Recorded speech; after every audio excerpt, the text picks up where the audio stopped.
अस्सलामुअलैकुम। हमारे channel अलबर्नी herbal solution में आप सबको खुशामदीद। तो दोस्तों, जैसा कि आप सब जानते हैं, विंटर सीजन शुरू हो चुका है और इसी के साथ साथ सर्दियों के साथ शुरू होने वाला एक बड़ा मसला है स्किन का ड्राई होना। कुछ लोगों की स्किन हर मौसम में ड्राई ही रहती है, पर सर्दियों में नमी की कमी की वजह से और भी ज्यादा डैमेज हो जाती है। तो चलिए हम बात करने वाले हैं आज कुछ ऐसे ही मसाइल पर। कुछ लोगों की स्किन टाइप ड्राई ही होती है, जो हर मौसम में ड्राई ही रहती है और इसी वजह से उन्हें बहुत सी मुश्किलात का भी सामना करना पड़ता है। जैसा कि स्किन जितनी ज्यादा ड्राई रहती है उतनी ही डैमेज और रफ नजर आती है। ऐसे में ड्राई स्किन वाले लोगों को कुछ बहुत सी खास बातों को अवॉइड करना चाहिए, जो कि ड्राइनेस को और इंक्रीज करने की वजह बनते हैं। जैसा कि गर्मियों में ज्यादा ठंडे पानी से बाथ लेना और गर्मियों में ज्यादा गर्म पानी से बाथ लेना। बहुत से लोगों को ऐसा लगता है कि ज्यादा देर तक नहाना उनकी स्किन के लिए बहुत मुफीद है और आपका ऐसा सोचना बिल्कुल गलत है। हमारी स्किन जितनी ज्यादा देर तक पानी के अंदर रहती है उतनी ज्यादा ड्राई होती जाती है। गर्मियों में ज्यादा ठंडे पानी से नहाना भी हमारी स्किन को और ज्यादा ड्राई कर देता है। उसी तरह सर्दियों में ज्यादा गर्म पानी से नहाना भी हमारी स्किन को ड्राई कर देता है।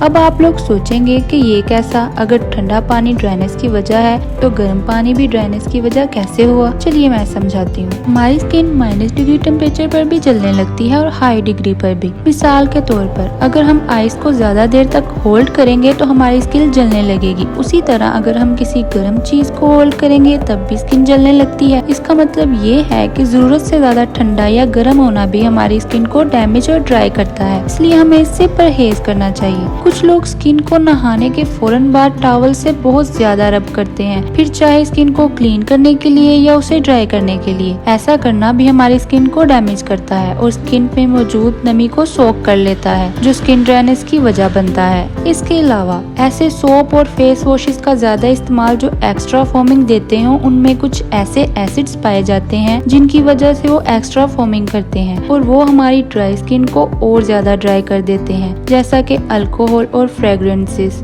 इसलिए बेहतर यही है कि ड्राई स्किन के लिए हमेशा ऐसा ही फेस वॉश या सोप यूज किया जाए जिसमें ऐसे किसी एसिड का यूज ना किया गया हो। दूध और पानी का कम इस्तेमाल भी स्किन की ड्राइनेस की एक बड़ी वजह बनता है। पानी तो हम फिर भी डेली लाइफ रूटीन में दूध के मुकाबले ज्यादा इस्तेमाल करते हैं, पर ड्राई स्किन के शिकार लोगों के लिए ये जानना जरूरी है कि दूध का मुनासिब मिकदार में डेली यूज आपकी स्किन को काफी हद तक मॉइस्चराइज्ड कर देता है, क्योंकि हमारी स्किन अपने रूट से कुछ मिकदार में ऑयल रिड्यूस करती है। इसलिए कुछ लोगों की स्किन ज्यादा ऑयली भी होती है क्योंकि उनकी स्किन ज्यादा ऑयल रिड्यूस करती है, पर ड्राई लोगों की स्किन प्रॉपर मिकदार में ऑयल रिड्यूस नहीं करती। यही वजह है जिसके नतीजे में उनकी स्किन ड्राई होने लगती है और दूध का इस्तेमाल ऑयल की प्रोडक्शन में बेहतरी लाता है। सर्दियों में वूल यानी ऊनी कपड़ों का ज्यादा इस्तेमाल भी स्किन को ड्राई करने की एक वजह बनता है, क्योंकि उसमें कुछ ऐसे बैक्टीरिया मौजूद होते हैं जो हमारी स्किन की नमी को ऑब्जर्व कर लेते हैं। इसलिए बेहतर तरीका यही है कि हमेशा ऊनी कपड़े पहनने के नीचे कॉटन के कपड़े पहनने चाहिए। इन सब बातों के साथ साथ सबसे जरूरी है अपनी स्किन को दिन में 2 से 3 बार अपनी स्किन टाइप के मॉइस्चराइजर से मॉइस्चराइज करते रहना। स्किन की नमी के लिए सबसे सिंपल और 100% बेनिफिशियल तरीका ये है वर्जिन कोकोनट ऑयल यानी प्योर नारियल के ऑयल का इस्तेमाल। हमारी स्किन को ज्यादा देर तक मॉइस्चराइज रखता है और मुसलसल इस्तेमाल स्किन की ड्राइनेस को खत्म कर देता है। उम्मीद है ये इन्फॉर्मेशन इस सीजन में आप सबके लिए बहुत मुफीद साबित होगी। और आज के लिए बस इतना ही। अगर मेरी नॉलेज में कोई कमी रह गई तो आप अपनी नॉलेज और एक्सपीरियंस मेरे साथ जरूर शेयर करें कमेंट सेक्शन में। तब तक के लिए अपना बहुत ख्याल रखिए और चैनल को लाइक, सब्सक्राइब और शेयर करना ना भूलना। अल्लाह हाफिज।